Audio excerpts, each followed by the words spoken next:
Study point में आपका तहे दिल से स्वागत है। देखिए, अपन ऑर्गेनिक केमिस्ट्री का पहला पार्ट पढ़ रहे थे, हैलोजन डेरिवेटिव, हैलोजन व्युत्पन्नों के बारे में अपन अध्ययन कर रहे थे। और हमने पीछे वाले लेक्चर में हमने जो हैलोजन व्युत्पन्न का क्लासिफिकेशन है, उनका वर्गीकरण है कि किस किस आधार पर हैलोजन व्युत्पन्नों को बांटा गया है। तो पीछे वाले लेक्चर में अपन ने देखा था कि संतृप्तता और असंतृप्तता के आधार पर हैलोजन को बांटा गया था, और साथ ही कार्बन की डिग्री के आधार पर उनको बांटा गया था, और हैलोजन परमाणु की संख्या के आधार पर उनको बांटा गया था। और एक दो प्रकार अपने विशेष देखे थे, एलिलिक हैलाइड या मैं बोल दूं बेंजिलिक हैलाइड, एरिल हैलाइड और वाइनिल हैलाइड, इनके बारे में भी अपन ने वहां से डिटेल से अध्ययन कर लिया था। तो चलिए अब अपन बात करते हैं कि वास्तव में जो हमारे हैलोजन व्युत्पन्न है वो कैसे बनते हैं, उनकी प्रिपरेशन की विधियां।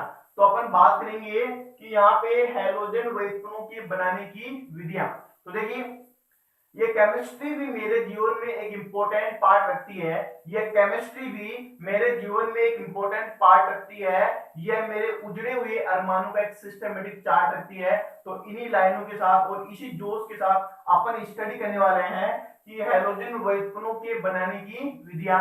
और देखिए, इन हैलोजन व्युत्पन्न की सहायता से अपन जो आगे वाले टॉपिक है उनमें भी हमें सहायता मिलेगी। तो चलिए बात करते हैं कि इनकी प्रिपरेशन की विधियां क्या क्या है। तो ध्यान दीजिएगा, पहले अपन बात करते हैं एल्केन से। मैं लिखता हूं कि बाई एल्केन, एल्केन से देखिए हैलोजन व्युत्पन्न कैसे बनाते हैं, ध्यान से समझेंगे। मैं यहां पे लिखने वाला हूं कि यहां पे देखिए जो हाइड्रोकार्बन हमारा है एल्केन है, जिसमें कार्बन कार्बन के मध्य सिंगल बॉन्ड होता है। यदि अपन उसमें हैलोजन जोड़ रहे हैं तो इस प्रकार की रिएक्शन को अपन हैलोजिनेशन बोलते हैं, उनको बोलते हैं हैलोजिनेशन। हैलोजिनेशन बोले तो हैलोजनीकरण के नाम से जाना जाता है। इसको आप याद रखेंगे कि यहाँ पे हाइड्रोकार्बन में बेटा जी अपन हैलोजन को ऐड करते हैं तो जो रिएक्शन हमारी कहलाती है वो कहलाती है हैलोजनीकरण, हैलोजिनेशन। अब आप पूछेंगे कि सर इसकी क्रियाविधि बताइए। तो देखिए, इसकी मुक्त मूलक क्रियाविधि होती है कि हैलोजन का जुड़ना मुक्त मूलक क्रियाविधि के माध्यम से ये सबसे इंपॉर्टेंट होती है कि जो मुक्त मूलक क्रियाविधि अपन पढ़ते हैं वो हैलोजनीकरण के लिए अपन पढ़ते हैं। तो यहाँ पे अपन लिखते हैं कि जो इसकी क्रियाविधि है वो होती है फ्री रेडिकल मैकेनिज्म, मुक्त मूलक क्रियाविधि के माध्यम से यह अभिक्रिया संपन्न होती है। और मुक्त मूलक के बारे में हमने पीछे वाली क्लास में डिस्क्रिप्शन में लिंक दी है, वहां से आप देख सकते हैं कि मुक्त मूलक वास्तव में कैसे बनते हैं, किस प्रकार के बंध विखंडन के दौरान बनते हैं, मुक्त मूलक क्या होते हैं, उनकी परिभाषा क्या है, उसकी क्रियाविधि कैसे है। तो वो मैंने वहां पे अच्छी तरह डिस्कशन कर दिया है, तो आप इनको याद रखेंगे। अब देखेंगे कि हैलोजनीकरण वास्तव में अपन किसको बोल रहे हैं। तो ध्यान समझिए, मान लीजिए मेरे पास ये हाइड्रोकार्बन है, इसमें मैं हैलोजन को ऐड करता हूं, हैलोजन को यहाँ पे ऐड करता हूं। तो आप ध्यान से समझेंगे कि ये वाली संरचना मेरे पास बनती है, ये वाली संरचना यहाँ पे जनरेट हो जाती है। और इस ही संरचना को, यानी कि यहाँ पे जो ये संरचना बनी है, ये वाली संरचना बनी है, इसको अपन बोलते हैं हैलोजन व्युत्पन्न। ये तो देखिए बाई प्रोडक्ट है, इससे हमें कोई मतलब नहीं है, ये तो हमारा बाई प्रोडक्ट बनता है। हमारा बेटा जो मेन प्रोडक्ट बनता है वो देखिए हैलोजन व्युत्पन्न ये होता है। यहाँ पे अपन मुख्यतः इस टॉपिक में पढ़ेंगे एल्किल हैलाइड, यानी कि जिसमें कार्बन कार्बन के मध्य सिंगल बॉन्ड हो और हैलोजन उससे ऐड हो, तो इसको अपन क्या बोलते हैं, इसको बेटा जी अपन बोलते हैं एल्किल हैलाइड के नाम से इसको जाना जाता है। तो ये आप याद रखेंगे। अब देखिए, हमारा डाउट ये होता है कि सर यहाँ पे जो अक्ष आपने लिया है ये अक्ष क्या है, अक्ष के माध्यम से अपन हैलोजन को रिप्रेजेंट करते हैं। तो देखिए आवर्त सारणी में अपन पढ़ते हैं यहाँ पे जो अक्ष है ये फ्लोरीन भी हो सकता है, ये यहाँ पे क्लोरीन भी हो सकता है बेटा जी, ये यहाँ पे ब्रोमीन भी हो सकता है और ये आयोडीन भी हो सकता है। तो आगे अपने जितने भी टॉपिक है ऑर्गेनिक में अपन अक्ष अक्सर हैलोजन को मानते हैं जो फ्लोरीन, क्लोरीन, ब्रोमीन या आयोडीन हो सकता है। आप अच्छी तरह समझ चुके हैं, अपन 11th में इनको आवर्त सारणी में डिटेल से अध्ययन करते हैं। अब देखिए कि यहाँ पे जो अलग अलग हैलोजन है उनकी रासायनिक अभिक्रिया, उनकी केमिकल रिएक्शन किस प्रकार संपन्न होती है, क्या सभी की केमिकल रिएक्शन सेम होती है क्या, तो इसको अपन ध्यान समझते हैं। पहले मैं बात कर लेता हूं यहाँ पे CH4 और यहाँ पे ले लेता हूं मैं फ्लोरीन, फ्लोरीन ले लेता हूं, तो आप देखेंगे कि ये हैलोजनीकरण की रिएक्शन है और ये मुक्त मूलक की क्रियाविधि के द्वारा संपन्न होती है। तो बेटा जी आप देखेंगे ये यहाँ पे ये हमारा मेन प्रोडक्ट बनता है और साथ में देखिए यहाँ पर बहुत सारी ऊर्जा निकलती है, बहुत सारी ऊर्जा का फॉर्मेशन होता है। तो ये जो हमारी अभिक्रिया है इसको अपन प्रयोगशाला में नहीं करवाते हैं, इसको अपन प्रयोगशाला में आई मीन लैब में इसको अपन कभी भी नहीं करवाते हैं, क्योंकि यहाँ पे फ्लोरीन का हैलोजनीकरण होता है तो याद रखिए बहुत सारी मात्रा में ऊर्जा रिलीज होती है और ये एक विस्फोटक अभिक्रिया हो जाती है, एक्सप्लोसिव अभिक्रिया हो जाती है। अपन इसको बोलते हैं ये विस्फोटक अभिक्रिया होती है, तो एक्सप्लोसिव, तो मैं इसको लिख देता हूं, ये प्रयोगशाला में अपन काम में इसको नहीं लेते। अब देखिए यहाँ पे और अपन क्लोरीन के साथ यहाँ पे अभिक्रिया अपन कराएंगे, तो आप ध्यान दीजिए ये क्लोरीन के साथ देखिए हैलोजन कोई भी हो मेन प्रोडक्ट हमारा समान होता है, लेकिन उसकी क्रियाविधि वगैरह है यानी कि जो उसके होने की, जो कौन विस्फोट से हो रहा है, कौन यानी ये कौन धीमी गति से होता है, तो वो हमें अलग अलग हैलोजन में अलग अलग प्रकार इसको देखने का मिलता है। तो यहाँ पे आप देखेंगे कि ये क्या बनता है CH3Cl और यहाँ पे इसका मेन प्रोडक्ट ये एल्किल हैलाइड यहाँ पे बनता है और HCl बाहर निकलता है। इसमें किसी भी प्रकार की कोई समस्या हमें जनरेट नहीं होती है। आगे अपन देखते हैं यहाँ पे CH4 प्लस, यहाँ पे अपन ब्रोमीन की रिएक्शन कराते हैं, तो देखिए ब्रोमीन की भी सेम ही रिएक्शन होती है। यहाँ पे Cl की जगह क्या आ जाएगा बेटा जी, यहाँ पे Cl की जगह Br आ जाता है और ये HBr हमारा जो साइड प्रोडक्ट है वो बाहर निकल जाता है। तो ध्यान से देखिएगा, मैं यहाँ पे आपको बताने वाला हूं कि जो फ्लोरीन की अभिक्रिया ये विस्फोट के साथ संपन्न होती है, एक्सप्लोसिव होती है, तो इसको अपन लैब में जनरली नहीं देखते हैं। मुख्यतः अपन जो एल्किल हैलाइड में जो अपन अध्ययन करते हैं अभिक्रियाओं का वो क्लोरीन के साथ कराते हैं और ब्रोमीन के साथ करवाते हैं। आप बोलेंगे सर आयोडीन के साथ, आयोडीन के साथ देखिएगा एक इंपॉर्टेंट रिएक्शन है आयोडीन के साथ, तो देखिए ध्यान से देखिएगा इसमें क्या प्रक्रिया होती है मैं आपको बताने वाला हूं। यहाँ पे आप देखते हैं CH4 है, इसकी रिएक्शन में आयोडीन के साथ करवाता हूं तो ये रिवर्सिबल रिएक्शन हो जाती है। रिवर्सिबल रिएक्शन कैसे होती है वो आप समझिए, ये एल्किल आयोडाइड का फॉर्मेशन होता है और साथ में क्या बनता है, साथ में HI बनता है। तो ये जो एल्किल आयोडाइड और HI बना है, ये जो HI आपने देखा था रेडॉक्स वाले टॉपिक में, 11th में रेडॉक्स वाले टॉपिक में अपन देखते हैं कि HI क्या होता है, स्ट्रॉन्ग रिड्यूसिंग एजेंट होता है। यहां पे मैं लिख देता हूं स्ट्रॉन्ग रिड्यूसिंग एजेंट की भांति ये कार्य करता है, यानी कि वापस एल्किल आयोडाइड को यह हाइड्रोकार्बन में कन्वर्ट कर देता है, क्योंकि इसको क्या करेगा, अपचित करेगा। यहाँ पे अपन इस कार्बन का ऑक्सीकरण अंक अपन निकालेंगे तो यहाँ पे हमारे पास कितना आएगा, माइनस का 2 आता है। यहाँ पे इस कार्बन का ऑक्सीकरण अंक अपन निकालते हैं तो यहाँ पे माइनस का 4 आता है, तो -2 से -4 में जा रहा है, मतलब इसका क्या हो रहा है, इसका अपचयन हो रहा है। और अपचयन कौन कर रहा है, यहाँ पे जो स्ट्रॉन्ग प्रबल अपचायक है कौन है, HI, तो ये वापस इसको यहाँ पे बैक डायरेक्शन में लेके आता है। तो इसका क्या समाधान है, क्या एल्किल आयोडाइड नहीं बनेगा।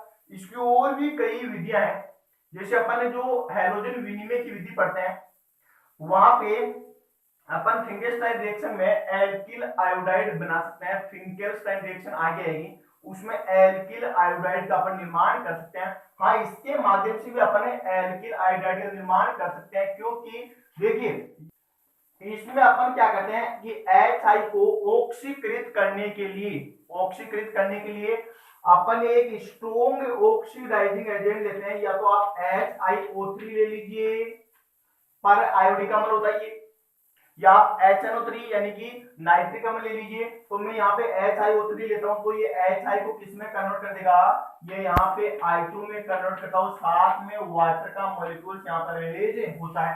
तो इसको अपन बैलेंस करते हैं। तो देखिए यहाँ पे मैं 5 लगाता हूँ, तो देखिए हाइड्रोजन कितने हो गए, 5 1 6, तो यहाँ पे कितने कर देंगे 3, और ये 5 और 1 यानी कि यहाँ पे कितना कर देंगे अपन 3 लगा देंगे। तो ये हमारी अभिक्रिया हो जाएगी 3I2 प्लस 3 जल के मॉलिक्यूल्स रिलीज होते हैं। तो इसकी सहायता से आप अभिक्रिया में यहाँ पे आप ये एल्किल आयोडाइड बना सकते हैं, क्योंकि इसको हमें क्या कराना पड़ेगा, इसको हमें ऑक्सीडाइजेट कराना पड़ेगा, और ऑक्सीडाइजेट के लिए आप HiO3 काम में ले सकते हैं, या आप HNO3 भी काम में ले सकते हैं। तो ये हमारा इंपोर्टेंट था। और देखिएगा, तो ये तो हमने एल्किल आयोडाइड बनाना सीखा है एल्केन के माध्यम से, जिसको हैलोजनीकरण कहते हैं, और ये मुक्त मूलक क्रियाविधि के माध्यम से संपन्न होता है।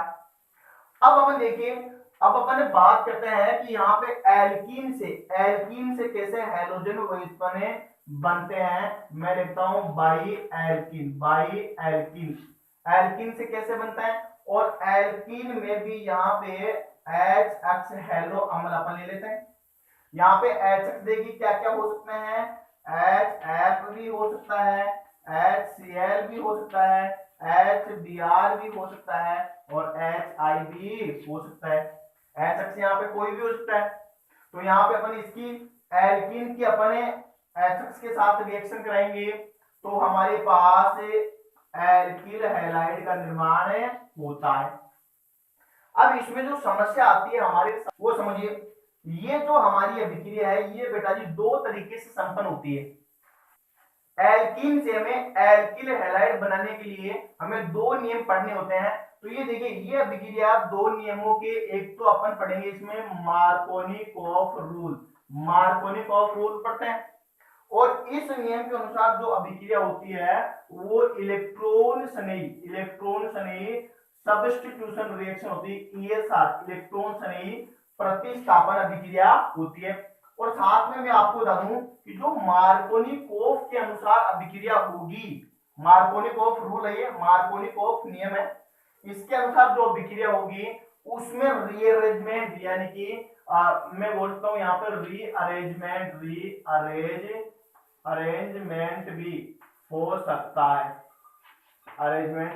हो सकता है, आगे इसके बाद में अपन देखेंगे कि जो एक और होता है एंटी मार्कोनिकॉफ रूल।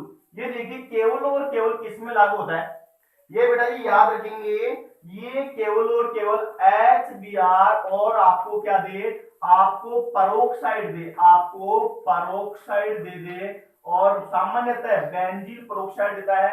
वैसे H2O2 को भी अपन परोक्साइड कहते हैं, परोक्साइड दे दे, और केवल याद रखेंगे, वेरी वेरी इंपॉर्टेंट है, HCl और परोक्साइड के केस में लागू नहीं होता है, HI और परोक्साइड के केस में भी लागू नहीं होता है, HF और परोक्साइड के केस में भी लागू नहीं होता है। ये केवल और केवल बेटा जी HBr और परोक्साइड के केस में लागू होता है। ये दोनों दे, और देखिए इसके और भी कई नाम है, इसको बोला जाता है खराश प्रभाव, क्योंकि कई बार हमारे गले में खराश हो जाता है, तो इसको खराश प्रभाव के नाम से भी जाना जाता है, या इसको क्या बोलते हैं, इसको परोक्साइड प्रभाव के नाम से भी इसको जाना जाता है। ये क्या है, परोक्साइड प्रभाव।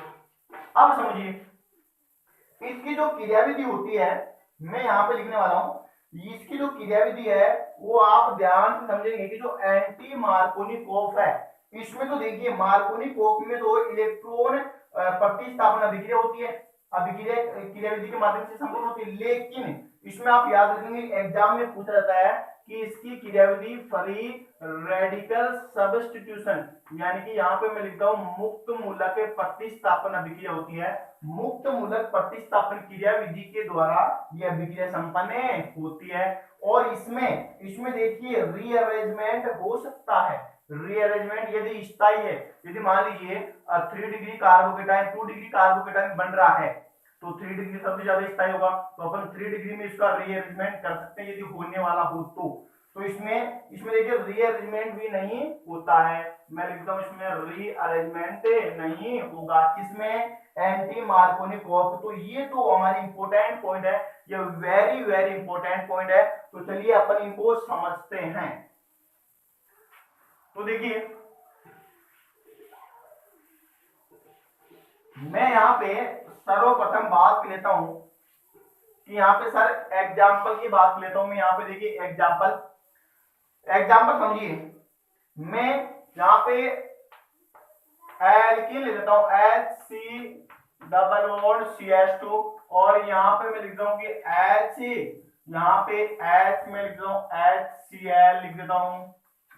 तो समझिए ये जो बॉन्ड है ये किधर भी जा सकता है, क्योंकि यहाँ पे देखिए सममित एल्कीन है, किधर भी जा सकता है। जिस तरफ बॉन्ड जा रहा है, जिस तरफ बॉन्ड जाता है उसके ऊपर माइनस आता है, क्योंकि अपन जानते हैं कि बॉन्ड में इलेक्ट्रॉन होते हैं और इलेक्ट्रॉन पे माइनस आवेश होता है। तो यहाँ पे आप देखिए कि माइनस आवेश जिस तरफ जा रहे हैं वहां पे क्या आएगा, आंशिक धनावेश, सॉरी ऋणावेश आता है, और यहाँ पे आंशिक धनावेश आता है। इसी तरह आप देखिए हैलोजन, हाइड्रोजन और क्लोरीन दोनों की विद्युत ऋणता यहाँ पे क्या है, क्लोरीन की ज्यादा है, तो क्लोरीन पे क्या है, आंशिक माइनस है, और यहाँ पे क्या आंशिक प्लस है। तो प्लस वाला यहाँ पे माइनस के पास चला जाएगा और माइनस वाला प्लस वाले के पास चला जाएगा।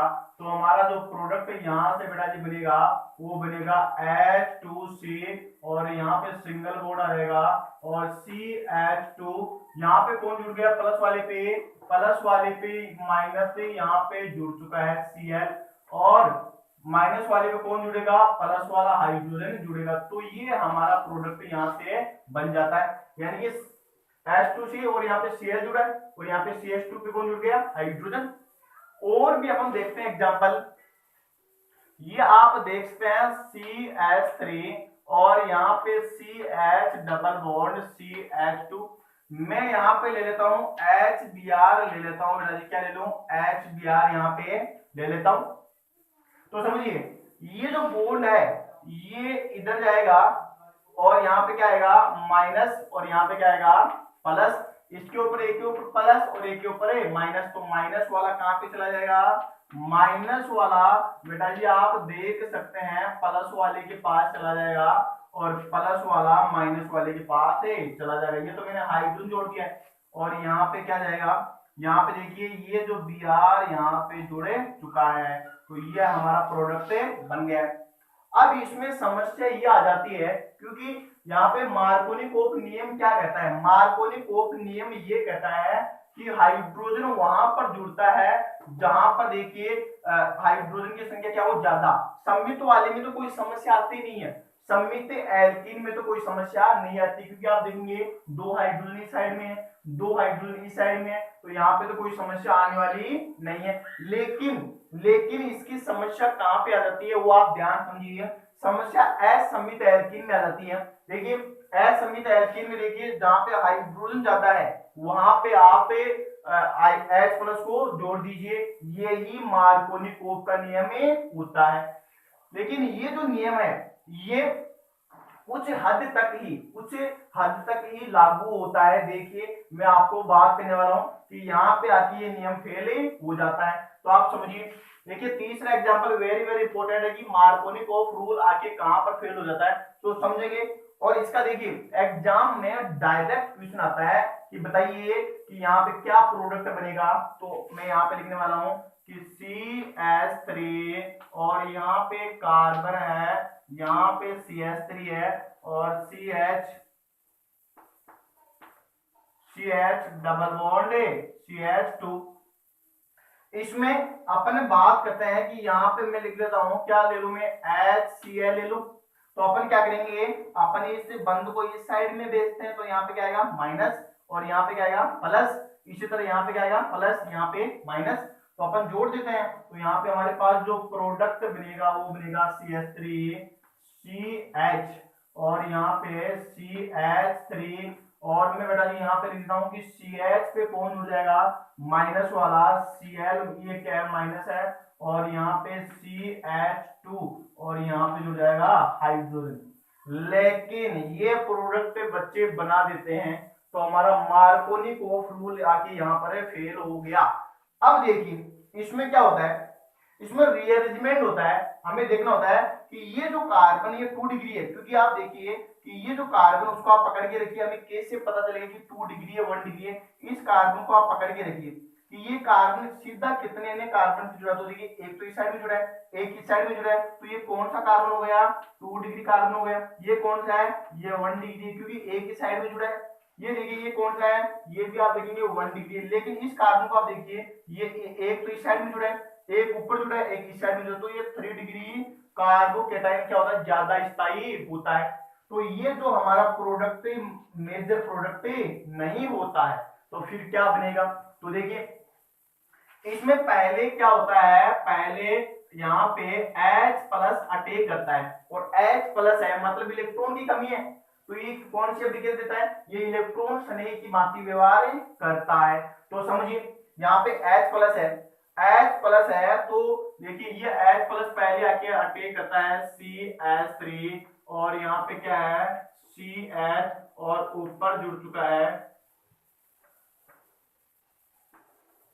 यहाँ पे मैं लिख रहा हूं CH3, और देखिए यहाँ पे क्या है CH प्लस है। मैं इस हाइड्रोजन को यहाँ पे नीचे अलग करके दिखा देता हूं आपको, ये मैंने यहाँ पे लिख दिया है, और यहाँ पे CH2 माइनस था, और यहाँ पे H प्लस यहाँ पे अटैक करेगा, तो क्या बन जाएगा, यहाँ पे H प्लस बन जाएगा। तो देखिए जितना प्लस है उतना क्या है, माइनस है, तो ये आवेश तो क्या हो जाएंगे बेटा जी, यहाँ पे कैंसिल हो जाएंगे। अब देखिए इसका रीअरेंजमेंट होगा, रीअरेंजमेंट होगा, तो आप समझिए इसका क्या होगा, इसका यहाँ पे रीअरेंजमेंट होता है, यानी कि इसका पुनर्विन्यास। पुनर्विन्यास क्यों होता है, क्योंकि आप देखेंगे कि यहाँ पे 2 डिग्री क्या है, 2 डिग्री कार्बोकेटाइन 3 डिग्री से कम स्थायी होता है, 2 डिग्री कार्बोकेटाइन 3 डिग्री से कम स्थायी होता है।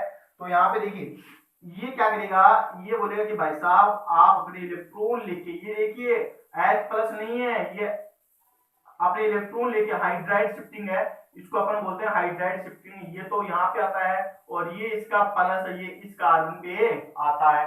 तो देखिए इसका प्रोडक्ट क्या बनेगा, इसका प्रोडक्ट यहाँ पे CH3, और मैं लिखता हूँ यहाँ पे CH3, इसके ऊपर क्या आ गया, प्लस आ गया, और यहाँ पे CH, और ये क्या हाइड्रोजन जुड़ गया था, और यहाँ पे मैं लिखता हूँ CH3, तो ये 3 डिग्री बन गया।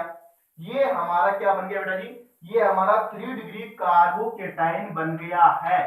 तो ये 3 डिग्री कार्बोकेटाइन हमारा बन चुका है। अब हमारे पास H प्लस तो आ चुका था, अब कौन बच गया Cl माइनस, तो ये Cl माइनस यहाँ पे आके अटैक करेगा, और जो नया प्रोडक्ट हमारे यहाँ पे बना देगा। तो समझिए समझिए ये 3 डिग्री आएगा, और क्या करेगा Cl माइनस आएगा, सॉरी Cl माइनस आएगा, और ये यहाँ पे अटैक करेगा। यहाँ पे अटैक करने के बाद ये प्रोडक्ट हमारे पास बनेगा। ध्यान रखिए ये प्रोडक्ट हमारे पास बनता है, वेरी वेरी इंपॉर्टेंट है, ये प्रोडक्ट हमारे पास जनरेट होता है। क्यों, क्योंकि अपन जानते हैं कि कार्बोकेटाइन और मुक्त मूलक का स्थायित्व है। देखिए क्या होता है, सबसे ज्यादा 3 डिग्री कार्बोकेटाइन का होता है, उसके बाद में 2 डिग्री का होता है, और उसके बाद में 1 डिग्री कार्बोकेटाइन का स्थायित्व होता है। तो ये हमने बेसिक वाले टॉपिक में बताया था। तो ये यहाँ पर आकर हमारा जो मार्कोनिकोव का नियम आके फेल हो जाता है, क्योंकि यदि स्थायी बनने वाला हो, स्थायी बनने वाला हो, तो अपन उसमें क्या करवा देते हैं, अपन उसमें रीअरेंजमेंट करवा सकते हैं। अब अपन बात करेंगे सर वास्तव में जो ये एंटी मार्कोनिकोव का नियम लागू कहां पर होगा उसको बताइए। तो मैं यहाँ पे डिस्कशन करने वाला हूं कि एंटी मार्कोनिकोव का नियम केवल और केवल HBr के केस में लागू होता है। तो समझेंगे, बहुत इंपॉर्टेंट है, समझेंगे, क्योंकि बच्चे यहाँ पे गलती करके आते हैं। समझिए मैं लिखता हूं यहाँ पे जो दूसरा रूल था हमारा एंटी मार्कोनिकोव रूल, या इसको क्या बोला जाता है, इसको खराश प्रभाव के नाम से भी जाना जाता है, या इसको और क्या बोलते हैं, या इसको बोलते हैं यहाँ पे परोक्साइड इफेक्ट, परोक्साइड इफेक्ट के नाम से भी इसको जाना जाता है। और देखिए ये कब लागू होता है, ये केवल और केवल लागू होगा या तो आपको क्या दे, HBr दे, और साथ में क्या दे, यहाँ पे परोक्साइड में लिखता हूं H2O2 दे, या आपको इस प्रकार भी दे सकता है, या आपको बेंजोइल पेरोक्साइड भी दे सकता है। मैं लिखता हूं बेंजोइल पेरोक्साइड, परोक्साइड, ये कंडीशन आपको देगा तभी आपको लागू करना है। देखिए इसमें क्या होता है, इसमें आप यहाँ पे देख सकते हैं ये असममित एल्कीन के लिए होता है, मुख्यतः किसके लिए होता है, ये मुख्यतः असममित एल्कीन के लिए होता है, क्योंकि सम्मित एल्कीन में तो अपन कहीं पे भी जोड़ देंगे कोई फर्क पड़ने वाला नहीं है। क्योंकि देखिए यहाँ पे जो ये HBr में ले लेता हूं कि आप समझेंगे कि HBr प्लस साथ क्या दे, परोक्साइड, परोक्साइड दे दे, आपको परोक्साइड दे। तो देखिए पहले तो ये जो बोल्ड था इस साइड में शिफ्ट हो रहा था, यानी कि जो H प्लस था, H प्लस जहां पे हाइड्रोजन की संख्या ज्यादा है वहां पे जुड़ रहा था H प्लस, लेकिन अब H प्लस पहले तो देखिए ये H प्लस यहाँ पे जुड़ रहा था, लेकिन अब ये H प्लस कहां पे जुड़ेगा, ये H प्लस यहाँ पे जुड़ेगा, यहाँ पे जुड़ेगा, यानी कि ये बॉन्ड इस साइड में जाने की बजाय इस साइड में शिफ्ट होगा। तो यहाँ पे शिफ्ट हो रहा तो इसके ऊपर माइनस, इसके ऊपर प्लस, तो इसके ऊपर प्लस, इसके ऊपर माइनस, तो ये हमारी बेटा जी यहाँ से रिएक्शन, ये प्रोडक्ट हमारा बनता है। देखिए यहाँ पे कौन है, यहाँ पे हाइड्रोजन है, और यहाँ पे मैं जोड़ देता हूँ Br, तो ये हमारा प्रोडक्ट बन चुका है।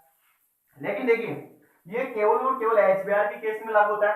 अब सुनिए आपको पूछ ले कि यहाँ पे HBr या एंटी मार्कोनी कोप में कौन सा जो क्रियाविधि से ये संपन्न होता है, तो मैं लिखता हूं ये फ्री रेडिकल सब्स्टिट्यूशन रिएक्शन है ये, यानी कि मुक्त मूलक प्रतिस्थापन अभिक्रिया की के माध्यम से ये जो अभिक्रिया हमारी संपन्न होती है। अब देखिए जो हमारा सबसे लास्ट क्वेश्चन है वो आप समझेंगे, ध्यान से समझेंगे। यदि आपको ये पूछ ले कि बताइए इसमें क्या क्या बनता है, तो मैं आपको यहाँ पे बता रहा हूं, और ध्यान समझिए, वेरी वेरी इंपॉर्टेंट क्वेश्चन है।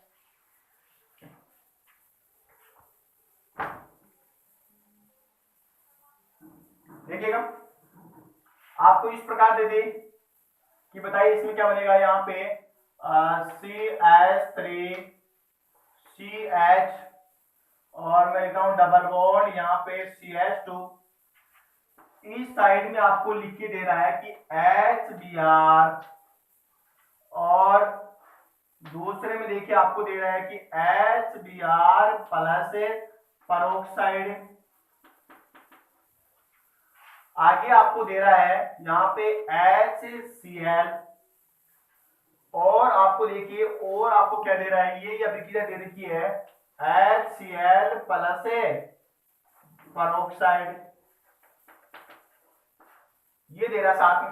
देखिए पहले में तो HBr दे रखा है, कोई समस्या होने वाली नहीं है, ये बॉन्ड इस साइड में शिफ्ट हो जाएगा, यहाँ पे माइनस, यहाँ पे प्लस, जिस साइड में बेटा जी बॉन्ड शिफ्ट होता है, जिस साइड में बॉन्ड जाता है, इलेक्ट्रॉन लेके जाएगा, तो इलेक्ट्रॉन पे माइनस आवेश होता है, तो यहाँ पे क्या गया माइनस, और इसके ऊपर प्लस, इसके ऊपर माइनस, तो ये हमारा प्रोडक्ट बन जाएगा CH3, और यहाँ पे CH, ये क्या जुड़ जाएगा Br, और यहाँ पे CH2, और ये हाइड्रोजन यहाँ पे हमारा जुटो, तो ये प्रोडक्ट तो हमें यहाँ से प्राप्त हो गया। अब देखिए HBr है, तो आप इस जो है हाइड्रोजन है इसको आप थोड़ा चेंज कर दीजिए, ब्रोमीन को यहाँ पे लेके जाइए और हाइड्रोजन को यहाँ पे लेके जाइए, क्योंकि ये तो किस क्रियाविधि से संपन्न हुआ है, ये तो मार्कोनी ऑफ रूल हुआ है, लेकिन यहाँ पे HBr और पेरोक्साइड आते ही कौन सा रूल लग जाता है कि एंटी मार्कोनी ऑफ, तो इसका आप थोड़ा घुमा दीजिए, इसको आप रिप्लेस कर दीजिए, यहाँ पे देखिए हेलोजन यहाँ पे चला जाएगा, ब्रोमीन है, और हाइड्रोजन यहाँ पे आ जाएगा, तो आप इसको ऐसे कर दीजिए CH3CH, और ये हाइड्रोजन है, और यहाँ पे CH2, और यहाँ पे क्या करेंगे आप ब्रोमीन, तो ये प्रोडक्ट इसका बनता है। अब देखिए HCl है तो सेम अभिक्रिया इसकी तरह हो जाती है, तो मैं लिखता हूँ CH3, और यहाँ पे CH, यहाँ पे क्या है Cl, और यहाँ पे CH2, और ये हाइड्रोजन, ये भी मार्कोनिकॉफ रूल के अनुसार ही होती है, मार्कोनिकॉफ रूल के अनुसार ही होती है। लेकिन इसमें देखिए HCl और पेरोक्साइड आ गया, कोई डरने की बात नहीं है, बिल्कुल भी डरने की बात नहीं है। पेरोक्साइड केवल और केवल HBr के केस में ही पेरोक्साइड प्रभाव लागू होता है या एंटी मार्कोनिकॉफ लागू होता है। ये देखिए ये भी HCl है, पेरोक्साइड है, तो कोई फर्क ही पड़ने वाला नहीं है। तो इसकी क्रियाविधि भी किसके अनुसार होगी, मार्कोनिकॉफ रूल के अनुसार संपन्न होगी और इसमें भी प्रोडक्ट सेम बनेगा, ये ही प्रोडक्ट इसमें बन जाएगा। तो मैं लिखता हूं ये ही प्रोडक्ट इसमें बन जाएगा। तो ये तो हमारा मार्कोनिकॉफ और एंटी मार्कोनिकॉफ हमारा नियम था। अब देखिए इसमें कुछ विशेष कंडीशन भी आ जाती है, वो विशेष कंडीशन क्या है वो समझेंगे।